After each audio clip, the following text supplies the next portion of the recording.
Ito ang ating ingredients. Yan, CDO Carne Norte, maliit lang. Spaghetti with free sauce tayo. Yan.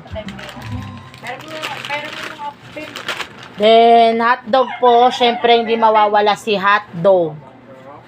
At sibuyas, onion, and bawang. Yan po yung ating mga ingredients.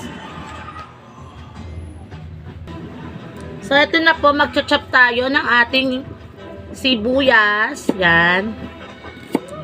Chop po tayo.